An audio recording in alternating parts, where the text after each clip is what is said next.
مشاهدينا الكرام، في هذه الحلقة من إفريقيا والتي نخصصها اليوم لكوت ديفوار التي تحتفل هذا الشهر بعيدها الوطني. في 7 أغسطس تحتفل كوت ديفوار بعيد الاستقلال، حيث حصلت على الاستقلال عام 1960.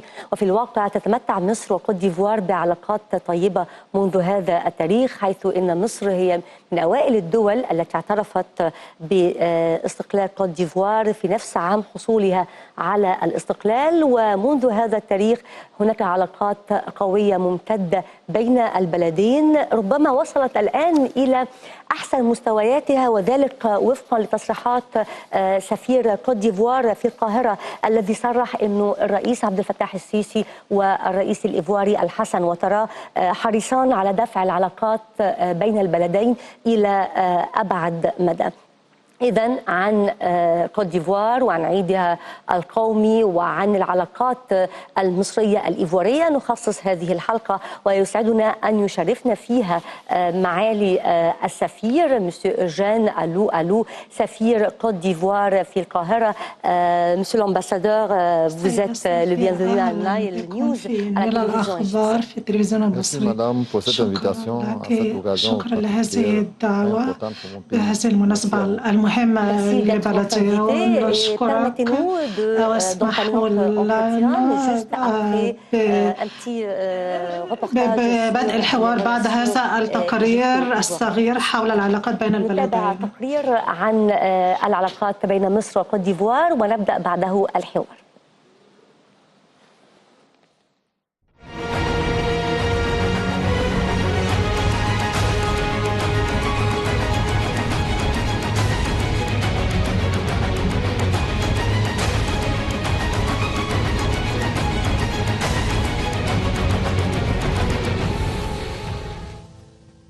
العلاقات بين مصر وكوت ديفوار تتطور بشكل إيجابي لحرص الزعيمان عبد الفتاح السيسي والإيفواري الحسن وتارا إلى دفعها إلى آفاق أرحب. فالتعاون المتميز والوثيق بين البلدين تعكس الزيارات المتبادلة بين كبار المسؤولين من الدولتين، حيث قام وزير الخارجية سامح شكري بزيارة إلى أبيجان، كما قام الرئيس الإيفواري الحسن وتارا بزيارة مصر بدعوة من الرئيس عبد الفتاح السيسي في شهر ديسمبر الماضي، حيث شارك في منتدى أفريقيا 2017 والذي عقد بمدينة شرم الشيخ. التنسيق المتبادل بين القاهرة وأبيجان حيال القضايا الإقليمية والقارية يعكس أيضا متانة وقوة العلاقات السياسية بين البلدين. ارتفع حجم التبادل التجاري بين مصر وكوت ديفوار خلال السنوات الخمس ما بين 2011-2016 بنسبة 45%، يصل إلى 38.55 مليون دولار بنهاية 2016 مقابل 26.61 مليون دولار في نهاية 2011.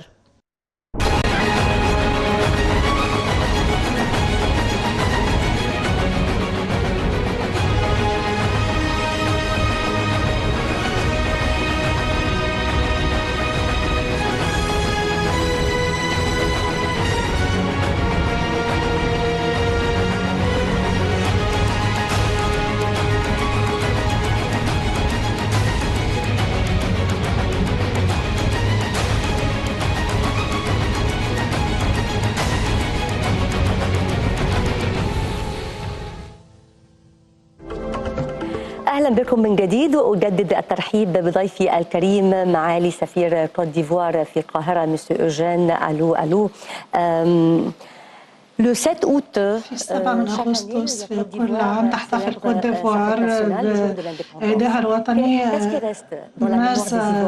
ما الذي بقى في ذاكرة الإيفواريين بالنسبة لهذا التاريخ؟ هو المؤسس كوت ديفوار فيليكس أوفويد-بوينييه. شكرا لك، شكرا لإتاحة الفرصة لي لكي أتوجه للمصريين في هذه المناسبة الخاصة، مناسبة استقلال كوت ديفوار، وهي مناسبة أيضا كي أعبر للشعب المصري عن كل صداقتي وكل امتناني، وأجدد العلاقات بين الصداقة بين البلدين. إن بالنسبة كما هو الحال بالنسبة لأي بلد، فإن يوم التحرير هو يوم بيكون يوم هام. لذلك فإن 7 من أغسطس هو اليوم الذي تم إعلان الاستقلال فيه واستعادة الحرية البلاد.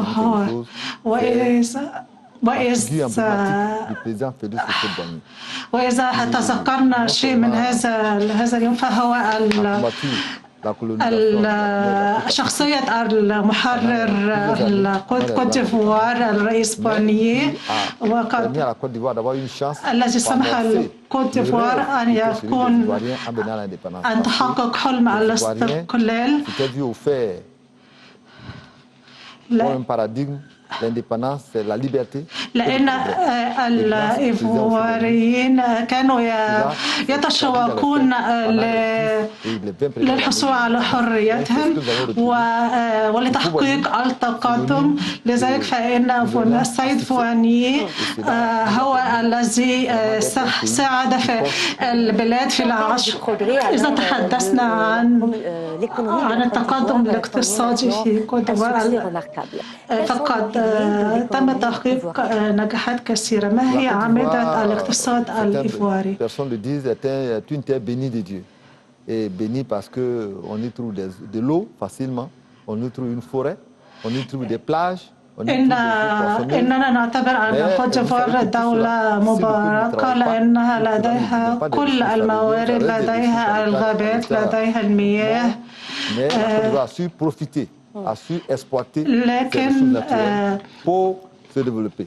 Ainsi, لكن الأهم أن كوت ديفوار استطاعت الاستفادة من هذه الموارد au niveau de tout le monde paysan, permettant à tout le monde d'avoir une partie de la richesse du pays.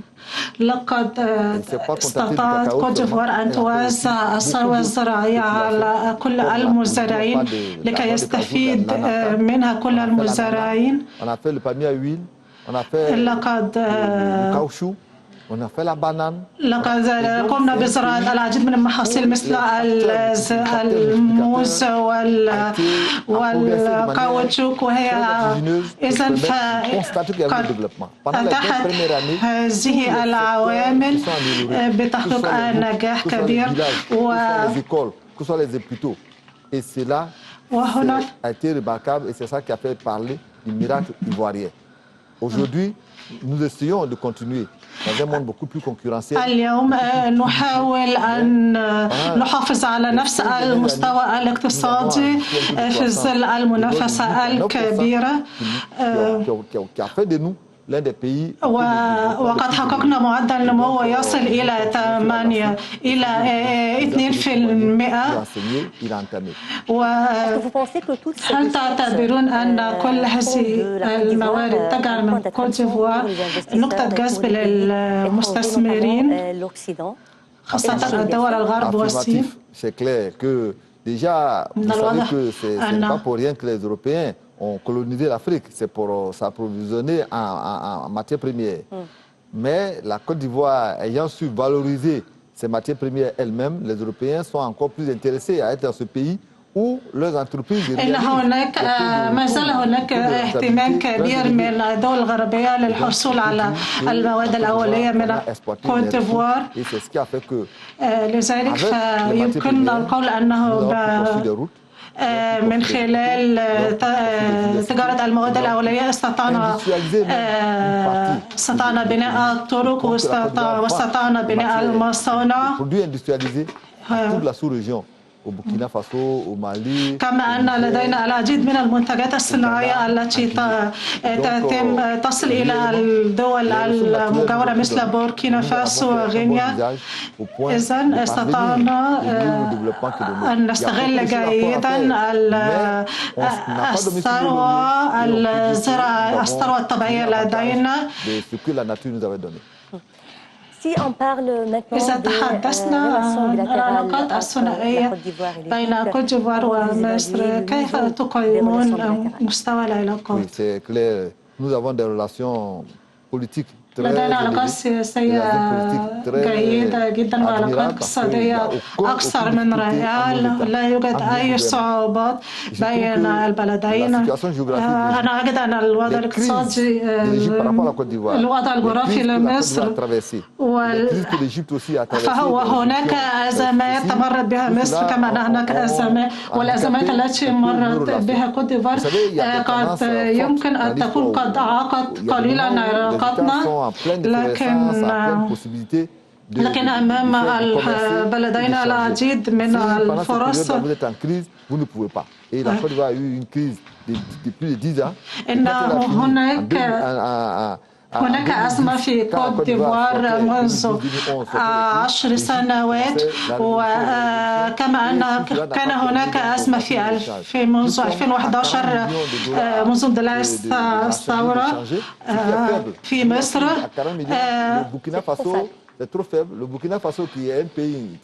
إن حجم التجارة بين البلدين تصل إلى 40 مليار دولار وهو رقم ضعيف جدا. إذن هناك العديد من الإمكانيات التي يجب أن تستغلها مصر وكوت ديفوار.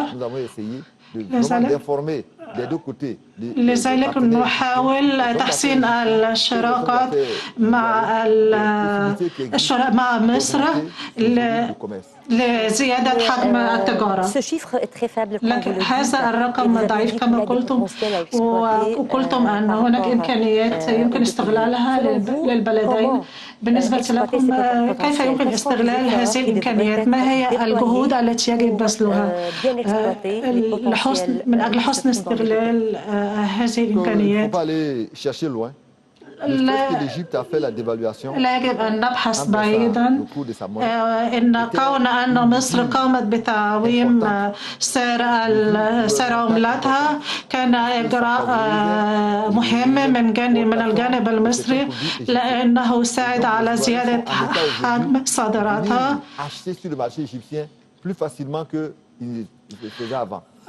Il y a aussi le fait que l'Égypte, à travers le président Sisi, a décidé volontairement هناك أيضا القرارات التي اتخذتها مصر في سبيل الذهاب إلى الأسواق الإفريقية من خلال الاتفاق الذي قامت بالتوقيع مع التكتلات الإفريقية. لذلك فنحن الآن أصبحنا نشاهد أعداد أكبر من رجال الأعمال الذين يطلبون الحصول على التأشيرة للذهاب إلى كوت ديفوار ويشاركون أكثر في المؤتمرات. كما أن هناك مواطنين إيفواريين يحرصون على الحضور إلى مصر، فهناك في مجال الصيدلة هناك العديد، هناك اهتمام كبير للحضور إلى مصر ولزيادة حجم التبادل بين البلدين. أريد أن أتحدث بالتفصيل في هذا المجال، لكن اسمحوا لي في البداية أن نتابع هذا التقرير حول العلاقات الدبلوماسية بين مصر وكوت ديفوار. تقرير عن العلاقات الدبلوماسية الثنائية بين مصر وكوت ديفوار.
Monsieur l'ambassadeur, vous avez dit tout de suite qu'il y a des visites réciproques des hommes d'affaires. هناك زيارات متبادلة بين رجال أعمال للبلدين للاستفادة من موارد ومع ذلك فإن الرقم التجارة البينية متواضعة جدا. هناك أيضا لجنة مشتركة إيفوارية مصرية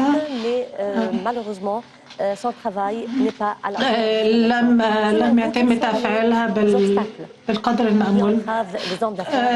ما هي المعوقات من وجهة نظركم؟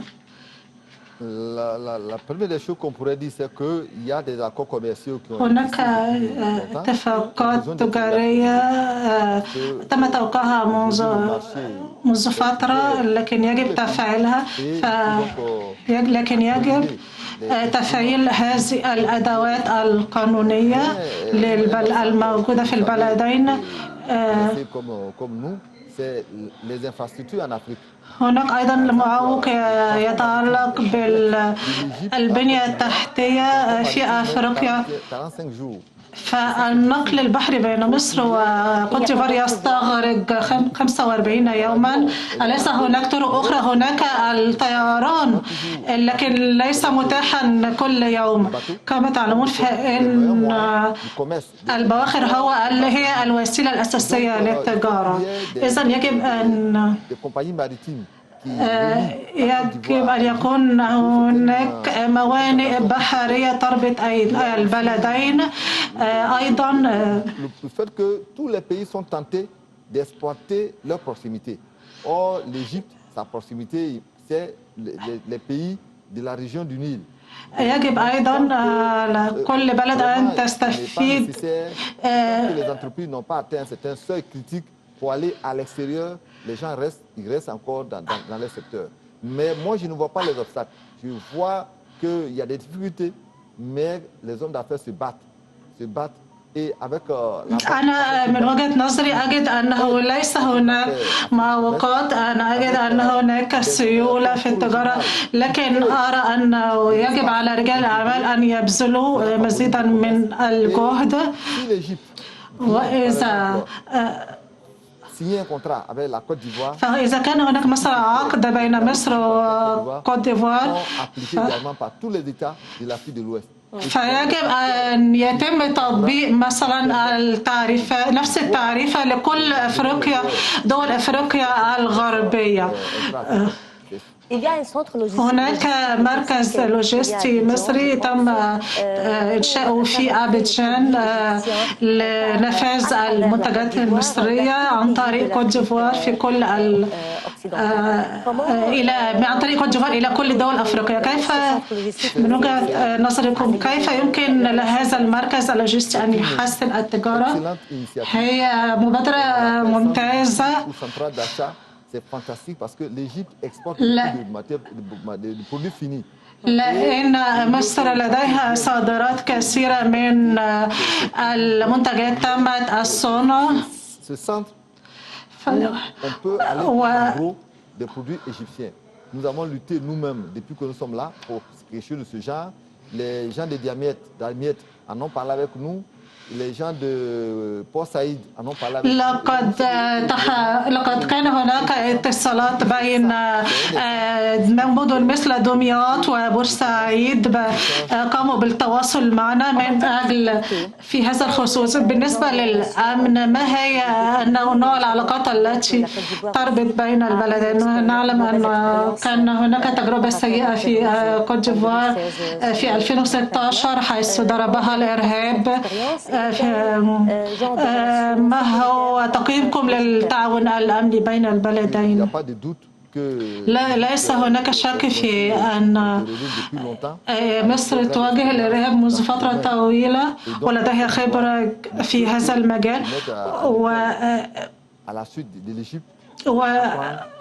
وليس أمام كوت ديفوار إلا أن تستفيد من خبرة مصر في هذا المجال. الرئيس حسن وطرة عندما جاء إلى شرم الشيخ والتقى بالرئيس السيسي كان هناك محادثات حول تعزيز التعاون الأمني بين البلدين،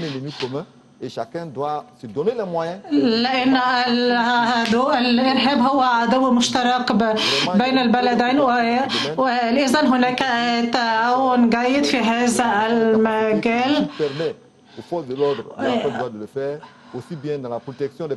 فهناك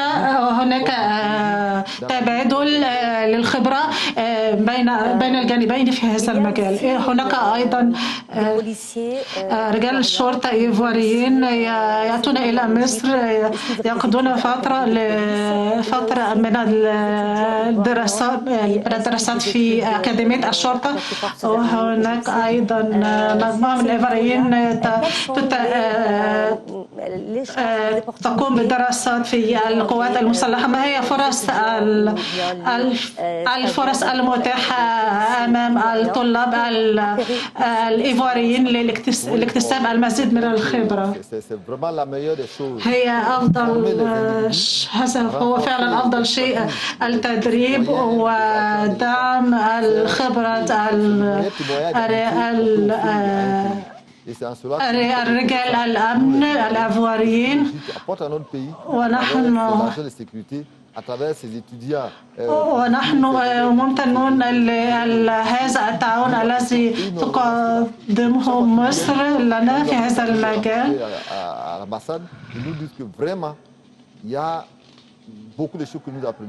وقد أعرب هؤلاء الطلاب عن أنهم اكتسبوا الكثير من الخبرة من خلال الفترات التي قضوها هنا في مصر.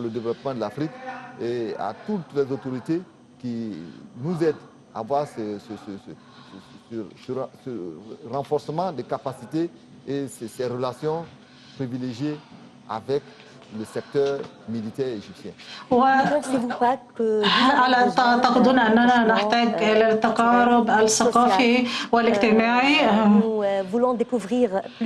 نحتاج الاكتشاف أفريقيا أكثر، وأفريقيا تحتاج أكثر إلى اكتشاف مصر في مجال السينما والثقافة والفن.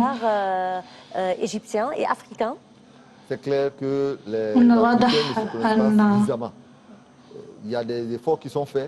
هناك جهود تبذل في هذا المجال، لكن مشكلة الفقر وضعف التنمية لا تساعدنا في ذلك. إذن ليس أمامنا، لذلك ليس أمام الأفريقيين الفرص جيدة لكي يتعرفوا، لكننا كنا قد نظمنا مهرجان للسينما في الأقصر وشاركنا في هذا المهرجان، كما شاركنا في مهرجان في القاهرة حيث شارك فيه ضريبي الطبول الإيفواريين، وكان مهرجانا للطبول.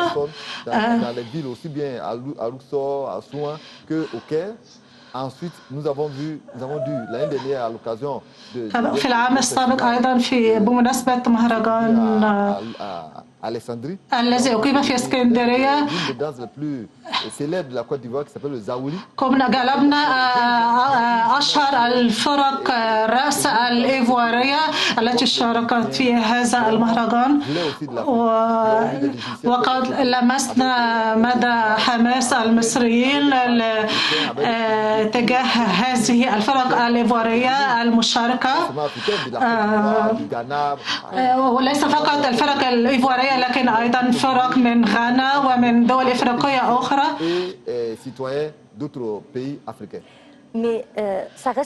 لكن يبقى أيضا مبادرات فردية. نحن نحتاج إلى عمل جماعي تحت رعاية الاتحاد الأفريقي. ألا تعتقدون أن الاتحاد الأفريقي يمكن أن يعمل على الجمع بين الدول الأفريقية؟ نعم، هناك الكثير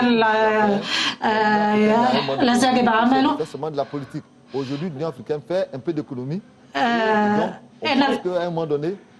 نعتقد أن بعد عدة شهور يمكن أن الاتحاد الأفريقي دوره يلعب دور أساسي في مجال الاقتصاد والسياسة، لكن نعتقد أنه يمكن أن يلعب دورا في هذا المجال.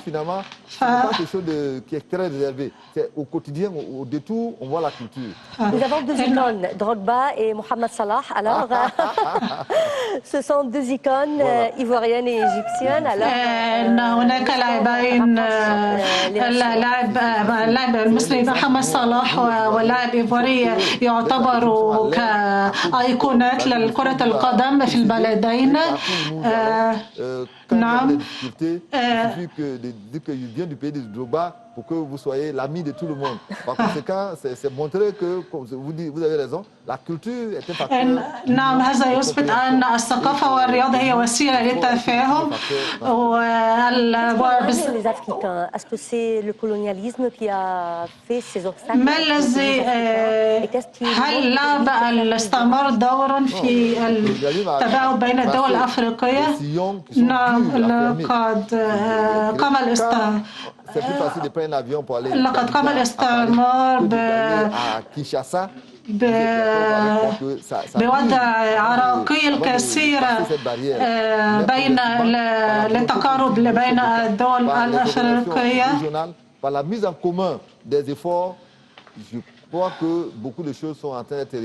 لكننا نحاول الآن أن نتجاوز ذلك.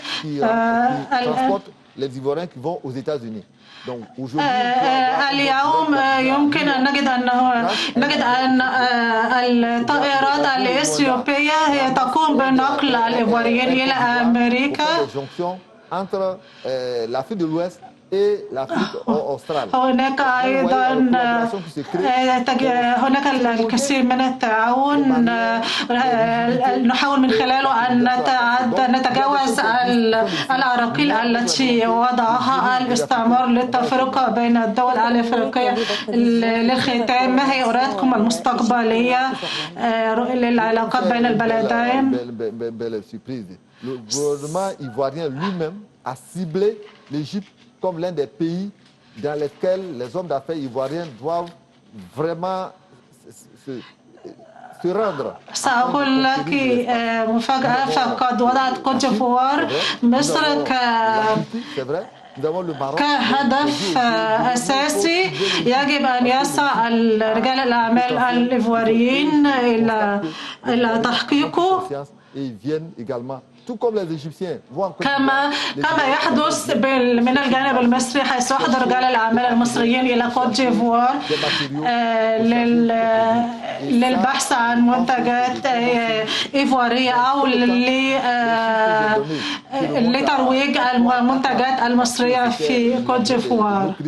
Ces chiffres vont être très bientôt débordés. Surtout que le ministère égyptien du commerce est très offensif, a ouvert un bureau commercial à Abidjan qui est très dynamique et qui favorise les échanges entre les وقد تم فتح مكتب تجاري في أبيجان لهذا الغرض. نشكركم على قبول دعوتنا ونهنئكم على العيد الوطني، وأشكرك على إتاحة الفرصة لي، وأجدد امتناني من جديد لمصر. جزيل الشكر لمعالي السفير أوجين ألو سفير كوت ديفوار في القاهرة. وانتهت حلقة اليوم من أفريقيا. جزيل الشكر لكم مشاهدينا الكرام.